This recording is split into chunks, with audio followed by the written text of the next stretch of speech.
नमस्कार दोस्तों, जय Hind. JLC top 50 IAS academy में एक बार फिर से आपका स्वागत है। मैं हूं सुनील राठौर और आज हम देखेंगे टॉपिक जिसके अंतर्गत पृथ्वी की आंतरिक संरचना को जानेंगे। और पृथ्वी की आंतरिक संरचना के हम लगभग 2 पार्ट लेकर आएंगे, जिसमें हम पृथ्वी की एक पूरी आंतरिक संरचना आखिर किस रूप में दिखाई देती है उसे जानने का प्रयास करेंगे। यहाँ पर हम पृथ्वी की आंतरिक संरचना को जानने के लिए एक चार्ट के माध्यम से इसको देखना चाहेंगे कि इस चार्ट के माध्यम से पृथ्वी की आंतरिक संरचना के कौन कौन से स्रोत हमें प्राप्त होते हैं। चलिए दोस्तों, हम शुरू करते हैं आज का टॉपिक, पृथ्वी की आंतरिक संरचना पार्ट 1। पृथ्वी की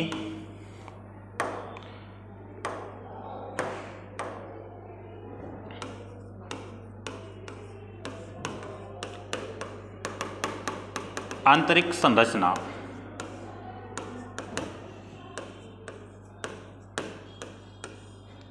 पृथ्वी की आंतरिक संरचना के लिए इससे संबंधित कुछ स्रोत हैं। संबंधित स्रोत, जहां सर्वप्रथम हम देखेंगे प्राकृतिक अप्राकृतिक स्रोत,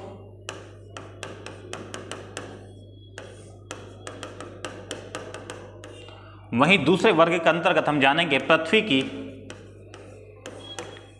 उत्पत्ति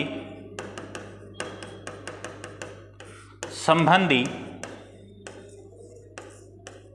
स्रोत। और इसी कड़ी में तीसरे वर्ग के रूप में हम देखेंगे प्राकृतिक स्रोत।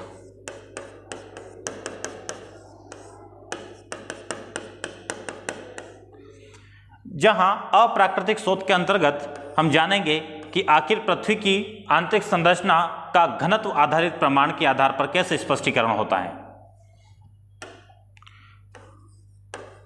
घनत्व आधारित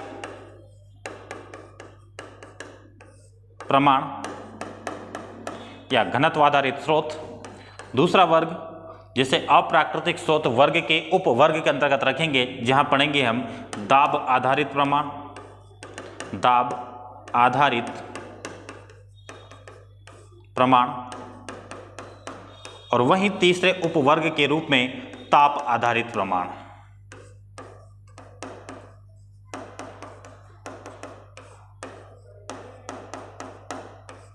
फिर दूसरे वर्ग में जिसे हम पृथ्वी की उत्पत्ति संबंधी स्रोत के वर्ग में पढ़ेंगे। यहाँ पर हम पृथ्वी की उत्पत्ति संबंध में जानेंगे, जो कि हम पूर्व के वीडियो में हम जान चुके थे, ग्रहाणु संकल्पना और ज्वारीय संकल्पना। जहाँ ग्रहाणु संकल्पना चैम्बरलिन और मोल्टेन की है, तो वहीं आप ज्वारीय संकल्पना के अंतर्गत जानेंगे जेम्स जिन्स और जेफरी की ज्वारीय संकल्पना। तो हम उस चीज को पढ़ चुके। एक शॉर्ट में हम देखेंगे कि आखिर पृथ्वी की उत्पत्ति संबंधी स्रोत के आधार पर पृथ्वी की आंतरिक संरचना किस रूप में दिखाई देती है। क्लियर है दोस्तों? तो यहाँ पर हम सिर्फ नाम लिखेंगे, ग्रहाणु संकल्पना तथा ज्वारीय संकल्पना। क्लियर है दोस्तों? प्राकृतिक स्रोत के अंतर्गत हम देखेंगे ज्वालामुखी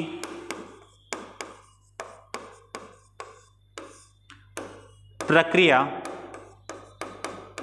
के स्रोत के आधार पर।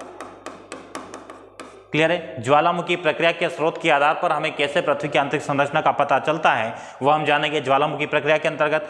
तो वहीं हम जानेंगे दूसरे उपवर्ग के रूप में प्राकृतिक स्रोत के वर्ग के उपवर्ग। प्राकृतिक स्रोत का पहला उपवर्ग ज्वालामुखी प्रक्रिया के स्रोत, जबकि दूसरा उपवर्ग भूकंपीय तरंगों पर आधारित स्रोत। क्लियर है दोस्तों?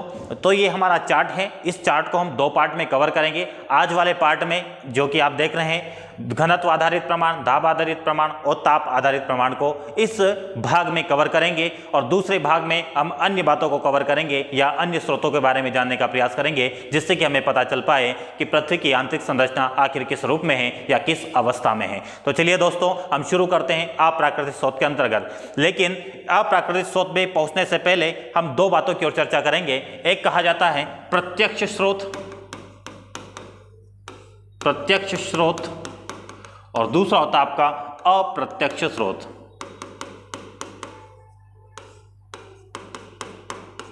क्लियर है? इसका मतलब क्या है? पृथ्वी की आंतरिक संरचना के संदर्भ में प्रत्यक्ष स्रोत कौन से हैं और अप्रत्यक्ष स्रोत कौन से हैं? जैसे कि आपने पूर्व के चार्ट में देखा कि यहां पर आपको कौन कौन से वर्ग दिखाई देते हैं या उपवर्ग दिखाई देते हैं जो प्रत्यक्ष है या फिर अप्रत्यक्ष है। जैसे कि प्रत्यक्ष स्रोत उसी को कहा जाएगा जिसे हम अपनी आंखों के द्वारा देख सकते हैं और देखकर पता कर पाते हैं कि पृथ्वी की आंतरिक संरचना कैसी है, तो वैसे स्रोत को कहा जाएगा प्रत्यक्ष स्रोत। क्लियर है? जिसे हम महसूस कर पाएंगे, महसूस करके बतला पाएंगे कि आखिर पृथ्वी की आंतरिक संरचना कैसी है, और जिसे महसूस नहीं किया जाएगा, महसूस नहीं किया जा सकता है, उसे हम रखेंगे अप्राकृतिक स्रोत के अंतर्गत। जैसे कि इस चार्ट में आप देखेंगे ज्वालामुखी प्रक्रिया के माध्यम से आंतरिक परतों से जब मैग्मा लावा के रूप में पृथ्वी के धरातल पर आता है तो हमें पता चल पाता है कि पृथ्वी की आंतरिक परतों में कोई भाग ऐसा है जो तरल अवस्था में है। क्लियर है दोस्तों? तो हम अपनी आंखों से देख पाते हैं लावा को, तभी हम कह रहे हैं कि ज्वालामुखी प्रक्रिया का जो स्रोत है यह किस प्रकार का स्रोत है? आपका प्रत्यक्ष स्रोत, ज्वालामुखी प्रक्रिया। क्लियर? ज्वालामुखी प्रक्रिया का जो स्रोत है ये आपका कौन सा स्रोत हो जाएगा? प्रत्यक्ष स्रोत। साथ ही यदि हम चट्टानों के माध्यम से पता कर पाएंगे कि चट्टानों को देखकर के पृथ्वी की आंतरिक संरचना किस अवस्था में है, तो चट्टानों को देखकर अगर पता कर पा रहे हैं तो वह भी कौन से स्रोत आपके? प्रत्यक्ष स्रोत। बाकी जितने भी आप अन्य स्रोत देखते हैं, इस चार्ट में आप उपवर्ग देख रहे हैं, घनत्व आधारित, दाब आधारित, ताप आधारित, ग्रहाणु संकल्पना, ज्वारी संकल्पना, ये सभी किस में अंतर्गत रखी जाएगी? अप्रत्यक्ष स्रोत के अंतर्गत। तो वहीं भूकंपी तरंगों पर आधारित प्रमाण भी आपके किस वर्ग में आ जाएंगे? अप्रत्यक्ष स्रोत के अंतर्गत, क्योंकि पृथ्वी पर भूकंपी तरंगों के आधार पर एक अनुमान लगाया जाता है कि पृथ्वी की आंतरिक संरचना किस अवस्था में व्याप्त है। क्लियर है दोस्तों? तो केवल ज्वालामुखी और चट्टानी संरचना के आधार पर पता करते हैं तो हमें प्रत्यक्ष स्रोत प्राप्त होते हैं, बाकी अन्य सभी वर्ग हमें अप्रत्यक्ष स्रोत के अंतर्गत देखने को मिलेंगे। चलिए दोस्तों, अब हम बात करते हैं घनत्व आधारित प्रमाण के आधार पर कि पृथ्वी की आंतरिक संरचना कैसी होगी। प्राकृतिक स्रोत, अप्राकृतिक स्रोत है ये। अप्राकृतिक स्रोत में पहला वर्ग हम पढ़ेंगे घनत्व पर आधारित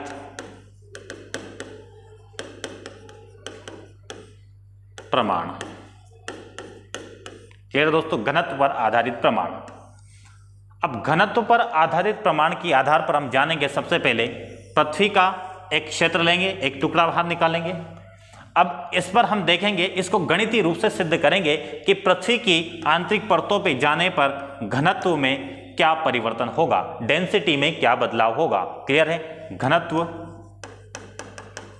में कैसा बदलाव देखने को मिलेगा, जैसे जैसे यदि आपकी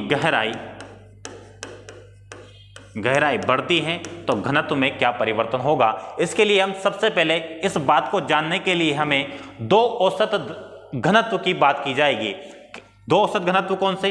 पहला औसत घनत्व हम लेंगे पृथ्वी का औसत घनत्व, एवरेज डेंसिटी। वहीं दूसरा हम लेंगे भूपर्पटी का औसत घनत्व। क्लियर है? जहां हम जानते हैं पृथ्वी का औसत घनत्व 5.5 ग्राम प्रति सेंटीमीटर क्यूब या ग्राम प्रति घन सेंटीमीटर, तो वहीं भूपर्पटी का औसत घनत्व होता है आपका 2.9 से 3.3 ग्राम प्रति घन सेंटीमीटर।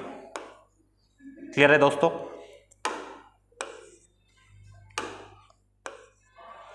तो पृथ्वी का औसत घनत्व और भूपर्पटी का औसत घनत्व के आधार पर हम बतला पाएंगे कि गहराई पर जाने पर घनत्व में क्या परिवर्तन होता है। तो इसके लिए एक छोटी सी बात आप समझेंगे, इसको हम किस रूप में सिद्ध करेंगे? एक गणितीय रूप में इसको सिद्ध करने का प्रयास करेंगे। जैसे कि आप जानते हैं दोस्तों कि औसत का फॉर्मूला क्या होता है। औसत का फॉर्मूला आप जानेंगे आंकड़ों का योग बटे आंकड़ों की संख्या, sum of data upon number of data. Clear है? तो यहां पे लिखेंगे हम योग बटे संख्या। क्लियर है? योग बटे संख्या। तो मान लिया जाए हमने पृथ्वी की सबसे ऊपरी परत ली, ऊपरी परत को उठाया जिसे हमने नाम दिया ए, और ए परत कौन सी आपकी? भूपर्पटी। अब भूपर्पटी का औसत घनत्व किस रेंज में दिया गया है? 2.9 से 3.3। तो हम एक राउंड फिगर में मान के चलते एक डाटा उठा लेते हैं 3 ग्राम प्रति सेंटीमीटर क्यूब। क्लियर है, ये डाटा उठा लिया एक परत का।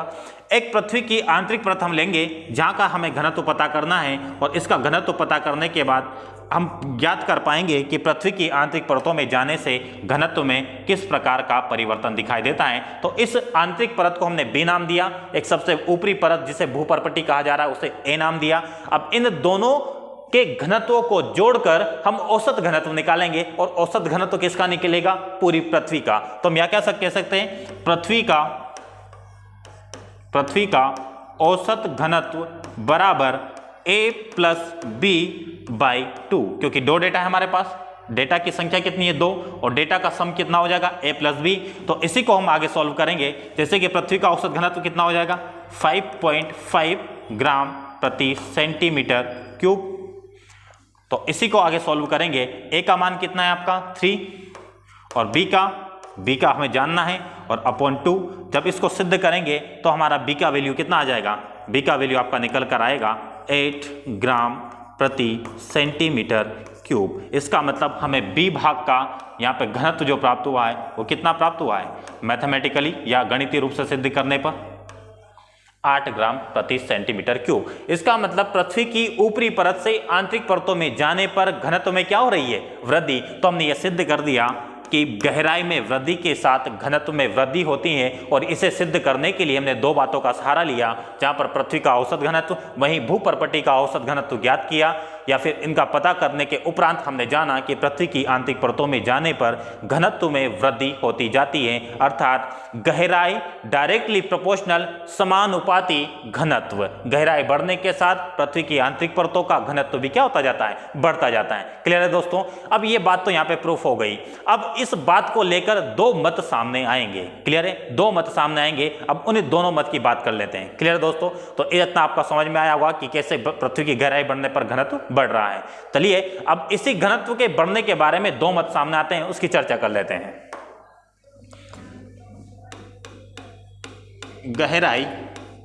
गहराई में वृद्धि के साथ जो आपका डेंसिटी बढ़ रहा है, इस बात को लेकर दो मत सामने आते हैं।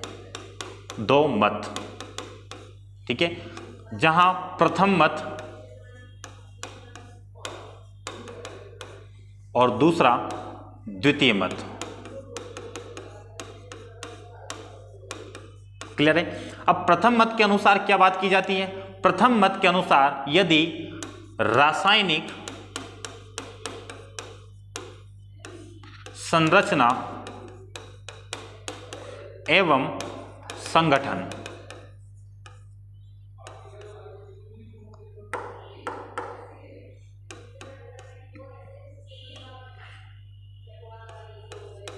रासायनिक संरचना एवं संगठन प्रथम मत के अनुसार यदि समान होंगे,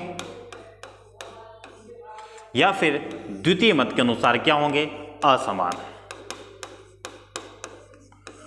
अब देखिएगा, एक बार फिर से समझिएगा। गहराई में वृद्धि, जिससे घनत्व में वृद्धि हो रही थी, इसको हम प्रूफ किए पहले ही चार्ट में। इसमें आपने देखा कि कैसे घनत्व में वृद्धि हो रही गहराई के साथ, तो वही बात हमने यहाँ पे ऐड करके अपने दो मत सामने रखे। और दो मत में पहला मत क्या बोलता है कि यदि रासायनिक संरचना और संगठन समान होंगे। प्रथम मत के अनुसार रासायनिक संरचना और संगठन समान होंगे, ऐसी स्थिति में द्रव्यमान, जो आपका मास होता है, द्रव्यमान कांस्टेंट हो जाएगा, जिसे आप क्या कहते हैं? नियत। क्योंकि रासायनिक संरचना संगठन जब समान है तो समान तत्व मिलेंगे, तो समान तत्वों का द्रव्यमान कैसा होगा? समान होगा। तो द्रव्यमान समान होने की स्थिति में यहां पर गहराई में वृद्धि के साथ, गहराई में, ये हाइट हम नेगेटिव हाइट लिख सकते हैं क्योंकि पृथ्वी की आंतरिक परतों में जा रहे हैं, या फिर आप गहराई भी लिख सकते हैं। तो गहराई में वृद्धि के साथ दाब में वृद्धि होगी, और दाब में वृद्धि के फलस्वरूप वॉल्यूम क्या होगा? आपका वॉल्यूम कम हो जाएगा, और वॉल्यूम कम होने के साथ आपका डेंसिटी क्या हो जाएगा? बढ़ जाएगी। जैसा कि हमने कहा गहराई में वृद्धि के साथ डेंसिटी बढ़ रहा है, तो वह रासायनिक संरचना संगठन की को समान बतलाने वाला प्रथम मत कहता है कि द्रव्यमान कांस्टेंट होने की स्थिति में गहराई बढ़ने के साथ दाब में वृद्धि और आयतन में कमी के फलस्वरूप घनत्व में वृद्धि हो जाती है। लेकिन दोस्तों यहाँ पर एक बात ध्यान देने योग्य है, वो ये बात है कि किसी भी वस्तु पर यदि आप दाब डालेंगे, किसी भी वस्तु पर यदि दाब डाला जाता है तो उसकी अवस्था परिवर्तित होती रहती है, और इसकी एक निश्चित सीमा भी होती है जिसे आप प्रत्यास्थता सीमा कहते हैं। लेकिन प्रथम मत जिसमें रासायनिक संरचना संगठन समान है, तो यह प्रथम मत उसे सिद्ध नहीं कर पाया कि किसी वस्तु पर यदि दाब डाला जाता है तो उसकी प्रत्यास्थता की सीमा का क्या हाल होगा। तो क्लियर है, तो प्रथम मत यहां पर यह सिद्ध नहीं कर पाया कि किसी वस्तु पर यदि दाब डाला जाता है तो उसकी प्रत्यास्थता की सीमा, प्रत्यास्थता इलास्टिक लिमिट, प्रत्यास्थता सीमा, प्रत्यास्थता की सीमा को स्पष्ट नहीं कर पाए। क्लियर दोस्तों, जब प्रथम मत ने प्रत्यास्थता की सीमा को स्पष्ट नहीं किया तो इसी के उपरांत द्वितीय मत सामने आया, जहां पर द्वितीय मत कहते हैं कि रासायनिक संरचना और संगठन यदि असमान होते हैं तो इसका वॉल्यूम कांस्टेंट हो जाता है। कांस्टेंट, वॉल्यूम कांस्टेंट या नियत।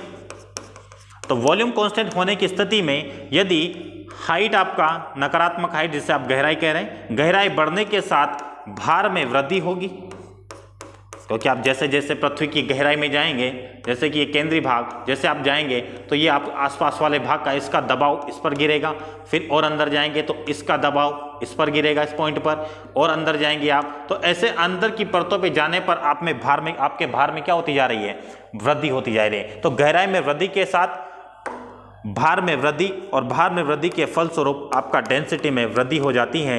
और साथ अब यह स्पष्ट करते हैं कि यदि किसी वस्तु पर भार डाला जाता है तो वस्तु गैस से द्रव, द्रव से ठोस अवस्था अर्थात वह प्लास्टिक अवस्था को प्राप्त कर लेती है।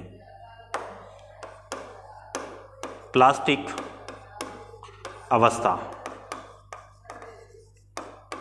प्लास्टिक अवस्था को प्राप्त करने के बारे में क्या बतलाया कि जब रासायनिक संरचना और संगठन असमान होंगे, असमान होने की स्थिति में वॉल्यूम कांस्टेंट हो जाता है। वॉल्यूम कांस्टेंट होने पर गहराई में वृद्धि के साथ भार में वृद्धि होगी, भार में वृद्धि से सीधा संबंध घनत्व रखता है, तो घनत्व में वृद्धि हो जाएगी। और ऐसी स्थिति में किसी वस्तु पर भार डाला जाता है तो वह एक अपनी अंतिम अवस्था प्लास्टिक अवस्था को प्राप्त कर लेता है, और यही प्लास्टिक अवस्था आपका जेली के रूप में होता है, जिसे आप ठोस या द्रव का मिक्सचर रूप कह सकते हैं। तो इन्होंने द्वितीय मत ने तो स्पष्ट किया कि दाब बढ़ने पर किसी वस्तु का क्या स्वरूप होगा, लेकिन प्रथम मत ने यह स्पष्ट नहीं किया था। इसीलिए द्वितीय मत ने जब यह स्पष्ट किया, रासायनिक संरचना संगठन को असमान बतलाया, असमान बतलाने के साथ कह दिया कि दाब में वृद्धि से प्लास्टिक अवस्था में पहुंच जाती है कोई भी वस्तु। क्लियर है दोस्तों, तो यहां प्लास्टिक अवस्था की बात की गई। तो यही द्वितीय मत जिसमें रासायनिक संरचना और संगठन असमान है, तो यहां पर एक वैज्ञानिक अपनी बात कहेंगे, अगली स्लाइड में देखेंगे, जिसका नाम है एडवर्ड स्वेस। ये एडवर्ड स्वेस पृथ्वी की आंतरिक संरचना को सियाल, सीमा और नीफे में वर्गीकृत करते हैं। क्लियर है दोस्तों, सियाल, सीमा और नीफे इसमें वर्गीकृत करते हैं। कब करते हैं कि द्वितीय मत के अनुसार जब रासायनिक संरचना संगठन असमान होंगे, इसीलिए हमें असमान तत्व प्राप्त होंगे पृथ्वी की आंतरिक परतों में, जहां भू प्रॉपर्टी या पृथ्वी की ऊपरी सतह पर हमें मिलेंगे सियाल, और वहीं हमें मध्यवर्ती भाग में मिलेगा सीमा, जबकि आंतरिक भाग में मिलेगा हमें नीफे। नीफे आयरन और निकिल के साथ आयरन होगा, सीमा के साथ, मतलब सीमा मतलब सिलिकॉन और मैग्नीशियम, और सिलिकॉन एल्यूमिनियम, ऐसे तीन परतों में वर्गीकृत मिलेगा हमें पृथ्वी की आंतरिक संरचना का। अब यहाँ पर मेंस का कैसा क्वेश्चन बन सकता है, यहाँ पर मेंस में एक साधारण क्वेश्चन बनेगा कि पृथ्वी की आंतरिक संरचना को जानने के लिए घनत्व आधारित प्रमाण पर टिप्पणी लिखिए, या घनत्व आधारित प्रमाण के द्वारा पृथ्वी की आंतरिक संरचना कैसी बतलाई गई है उसके बारे में टिप्पणी कीजिए। एक तो ऐसा क्वेश्चन हो सकता है। दूसरा क्वेश्चन ऐसा भी हो सकता है कि पृथ्वी की आंतरिक संरचना में सियाल, सीमा, नीफे का वर्गीकरण किस प्रमाण के आधार पर किया गया है, स्पष्ट कीजिए। तो क्लियर है दोस्तों, अब आप स्पष्ट हो पाएंगे कि सियाल, सीमा और नीफे का नामकरण पृथ्वी की आंतरिक संरचना के रूप में किस आधार पर हुआ या किस मत के द्वारा हुआ, वह मत था आपका द्वितीय मत। घनत्व आधारित द्वितीय मत के अनुसार पृथ्वी की आंतरिक संरचना सियाल, सीमा, नीफे के रूप में हमें दिखाई देती है। क्लियर है दोस्तों, तो अब हम जानेंगे सियाल, सीमा, नीफे के बारे में कुछ छोटी छोटी बातें देख लेते हैं।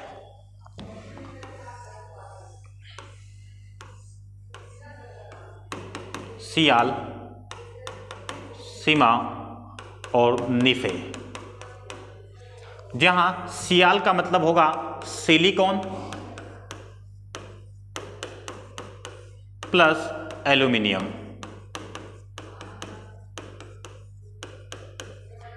एल्यूमिनियम क्लियर है। अब ये जो सिलिकॉन और एल्यूमिनियम का ही संक्षिप्त रूप हमें देखने को मिलेगा सियाल, इसका जो घनत्व होता है डेंसिटी, वो भी कैसी, एवरेज डेंसिटी 2.9 ग्राम प्रति सेंटीमीटर क्यूब, जबकि इसकी मोटाई, इस परत की मोटाई वो होगी आपकी 50 किलोमीटर से 300 किलोमीटर के बीच।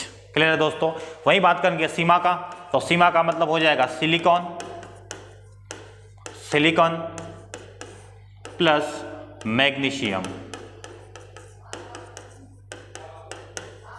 सिलिकॉन और मैग्नीशियम, और इसका औसत घनत्व हो जाएगा एवरेज डेंसिटी 2.9 से 4.7 सेंटीमीटर क्यूब। और इसकी मोटाई की अगर बात करें तो मोटाई आपको प्राप्त होगी 1000 से 2000 किलोमीटर के बीच। 1000 से 2000 किलोमीटर के बीच हमें सीमा की मोटाई प्राप्त होगी। तो वहीं निफे के अंतर्गत हम देखेंगे यहाँ पर निकेल प्लस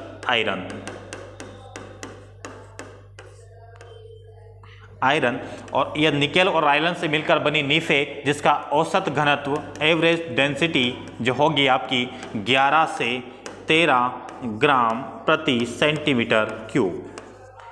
वहीं इसकी मोटाई की अगर बात की जाए वो होगी आपकी 1000 से 2000, या फिर आप इसको 1500 से भी लिख सकते हैं, कोई गलत नहीं होगा। 1500 से 2000 या फिर 1500 से आपका हो जाएगा 2500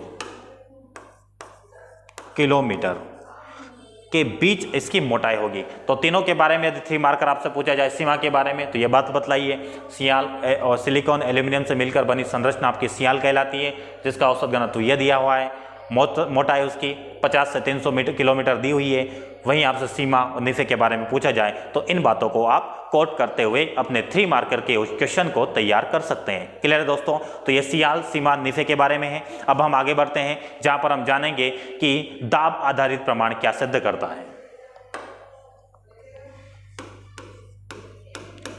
दाब आधारित प्रमाण,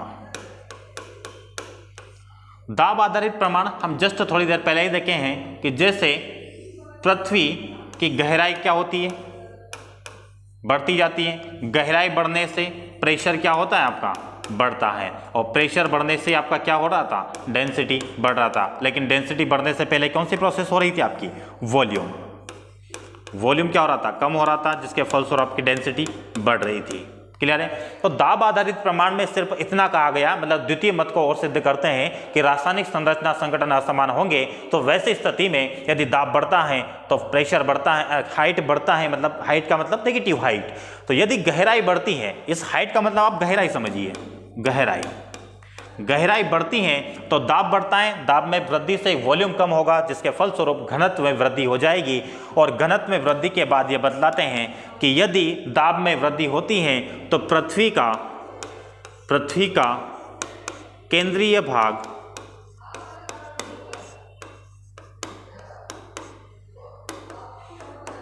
तरल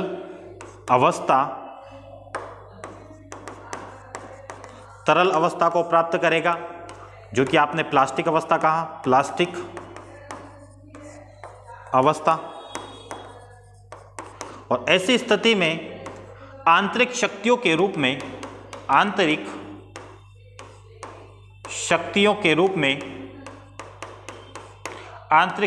रूप में ज्वालामुखी का उद्गार होगा।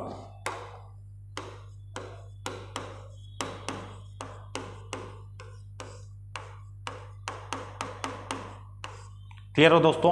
तो ज्वालामुखी उद्गार की प्रक्रिया क्या बतलाई है दाब आधारित प्रमाण में, कि दाब किसी वस्तु का बढ़ता है तो वॉल्यूम कम हो जाने से डेंसिटी बढ़ता है, और दाब बढ़ने के फलस्वरूप कोई भी भाग तरल अवस्था, यहाँ पर रफ हो गया है थोड़ा सा देखिएगा, केंद्रीय भाग, पृथ्वी का केंद्रीय भाग तरल अवस्था या प्लास्टिक अवस्था को प्राप्त कर लेता है, और यही तरल अवस्था आंतरिक शक्तियों के रूप में ज्वालामुखी उद्गार की प्रक्रिया से पृथ्वी के धरातल पर आ जाती है। क्लियर हुआ। ये लावा के रूप में बाहर आता है। क्लियर है। और अंदर आपका मैग्मा बनता है, और यही मैग्मा क्या है, गर्म गलित पदार्थ है। गर्म गलित पदार्थ और यही ज्वालामुखी प्रक्रिया से सतह पर आता है तो लावा के रूप में सामने आता है, जिसे आप इस संपूर्ण प्रक्रिया को ज्वालामुखी उद्गार, वॉल्केनिक इरप्शन इसे कहा जाता है, ज्वालामुखी उद्गार, जिसमें मैग्मा लावा के रूप में पृथ्वी के धरातल पर आ जाता है। क्लियर है दोस्तों? तो यहाँ पर दाब आधारित प्रमाण ज्वालामुखी उद्गार की प्रक्रिया को स्पष्ट करते हैं और इस आधार पर बतलाते हैं कि पृथ्वी की आंतरिक संरचना किस अवस्था में है, प्लास्टिक अवस्था या तरल अवस्था, अर्थात यह द्वितीय मत को, घनत्व आधारित द्वितीय मत को और मजबूती प्रदान कर देता है। क्लियर है दोस्तों? अब आगे हम चर्चा करेंगे तीसरे प्रमाण के आधार पर, और तीसरा प्रमाण होगा आपका ताप आधारित प्रमाण। ताप आधारित प्रमाण। ताप आधारित प्रमाण में हम डायग्राम के माध्यम से समझेंगे।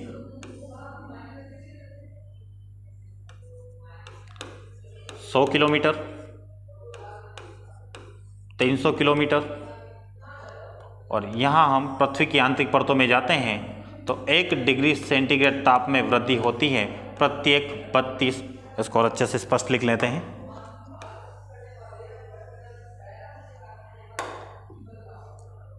1 डिग्री सेंटीग्रेड ताप में वृद्धि प्रति 32 मीटर। 32 मीटर की गहराई पर जाएंगे तो 1 डिग्री सेंटीग्रेड ताप में क्या हो जाएगी? वृद्धि। तो इसे क्या कहा जाता है? पृथ्वी की आंतरिक परतों, पृथ्वी की आंतरिक परतों का सामान्य ताप वृद्धि दर। क्लियर दोस्तों? पृथ्वी की आंतरिक परतों का सामान्य ताप वृद्धि दर कितना है? प्रत्येक 32 मीटर की गहराई पर 1 डिग्री सेंटीग्रेड ताप में वृद्धि। लेकिन अगर इसके दरमियान आप देखेंगे पृथ्वी की आंतरिक परतों में तो तापमान काफी अधिक बढ़ चुका होगा, जो कि संभव नहीं है, क्योंकि ऐसी स्थिति में पृथ्वी के केंद्रीय भाग में अत्यधिक तापमान होने की स्थिति में इसका विस्फोट हो जाना चाहिए था, लेकिन ऐसा हुआ नहीं। इसका मतलब पृथ्वी का जो ये तापमान बढ़ने का जो क्रम है प्रत्येक 32 मीटर की गहराई पर, यह कुछ ही गहराई तक होता है। क्लियर है दोस्तों? तो इसी आधार पर हमने देखा कि पृथ्वी की सतह से, ये क्या होगी? पृथ्वी की सतह, पृथ्वी की सतह, पृथ्वी की सतह से 100 किलोमीटर की गहराई पर जाते हैं तो प्रत्येक किलोमीटर पर 12 डिग्री सेंटीग्रेड ताप में वृद्धि होती है। प्रत्येक 1 किलोमीटर की गहराई पर 12 डिग्री सेंटीग्रेड तापमान में वृद्धि होती है। वहीं 100 किलोमीटर से 300 किलोमीटर की गहराई पर जाने पर 2 डिग्री सेंटीग्रेड ताप में वृद्धि होगी प्रत्येक 1 किलोमीटर की गहराई पर जाने पर। तो वहीं पृथ्वी का जो केंद्रीय भाग 6378 किलोमीटर की गहराई पर पृथ्वी का केंद्रीय भाग है, तो 300 किलोमीटर से पृथ्वी के केंद्रीय भाग तक जाने पर हमें ताप में वृद्धि किस रूप में दिखाई देगी? 1 डिग्री सेंटीग्रेड ताप में वृद्धि प्रत्येक 1 किलोमीटर। तो इस आधार पर लगभग हमें पृथ्वी का केंद्रीय तापमान या पृथ्वी के केंद्रीय भाग का तापमान लगभग 7600 डिग्री सेंटीग्रेड तापमान प्राप्त होगा। तो इतना तो हो सकता है, स्वाभाविक है कि पृथ्वी के केंद्र का तापमान इतना हो सकता है, क्योंकि ताप आधारित प्रमाण हमें स्पष्ट करता है कि पृथ्वी का सतह से हमें आंतरिक भागों में जाने पर प्रत्येक 32 मीटर की गहराई पर 1 डिग्री सेंटीग्रेड तापमान बढ़ता है, जिसे पृथ्वी की आंतरिक परतों का सामान्य ताप वृद्धि दर कहा जाता है। लेकिन ऐसा अगर होता तो पृथ्वी के केंद्र का तापमान कई हजारों तक पहुंच जाता, हजारों डिग्री सेंटीग्रेड तक, जो कि संभव नहीं हो पाता। ऐसी स्थिति में पता किया गया कि पृथ्वी की विभिन्न आंतरिक गहराई पर तापमान में परिवर्तन की दर असमान होती है। वहीं देखा गया पृथ्वी की सतह से 100 किलोमीटर की गहराई पर 12 डिग्री सेंटीग्रेड ताप में वृद्धि 1 प्रति किलोमीटर होगी। वहीं 300 किलोमीटर की गहराई पर जाने पर 100 से 300 किलोमीटर की गहराई पर जाएंगे तो प्रत्येक किलोमीटर में 2 डिग्री सेंटीग्रेड तापमान बढ़ेगा। वहीं 300 किलोमीटर की से अधिक गहराई पर जाएंगे तो प्रति किलोमीटर में 1 डिग्री सेंटीग्रेड तापमान में वृद्धि होगी। क्लियर है दोस्तों? तो यह ताप आधारित प्रमाण, और इसके पूर्व हमने देखा दाब आधारित प्रमाण, और दाब आधारित प्रमाण के पहले हमने देखा घनत्व आधारित प्रमाण। तो इस प्रकार से हमने आज के इस वीडियो में तीन प्रकार के प्रमाण देखे जिसे अप्राकृतिक स्रोत के अंतर्गत समझा जाता है, घनत्व आधारित प्रमाण, दाब आधारित प्रमाण और ताप आधारित प्रमाण। तो दोस्तों आज हम इस वीडियो को यही समाप्त करेंगे और कल हम चर्चा करेंगे कि पृथ्वी की उत्पत्ति संबंधी कौन से 2 सिद्धांत के बारे में पृथ्वी की आंतरिक संरचना बतलाई जाती है, और फिर हम चर्चा करेंगे ज्वालामुखी प्रक्रिया, और फाइनली सबसे इंपॉर्टेंट सर्वमान्य भूकंपी तरंगों पर आधारित पृथ्वी की आंतरिक संरचना के बारे में जानेंगे कि आखिर इन्होंने किस रूप में पृथ्वी की आंतरिक अवस्था को बतलाया। और यही सबसे महत्वपूर्ण क्वेश्चन आपके लिए बन सकता है मेंस के लिए कि पृथ्वी की आंतरिक संरचना के लिए भूकंपी तरंगी आधारित प्रमाण कहां तक सारगर्भित है। क्लियर दोस्तों, तो आज इस वीडियो को यही समाप्त करेंगे। आप अच्छे से देखिएगा और जरूर बताइएगा कि आपको ये वीडियो सीरीज कैसी लग रही है। तब तक के लिए कल तक के लिए आपसे हम इजाजत चाहते हैं। नमस्कार, जय हिंद।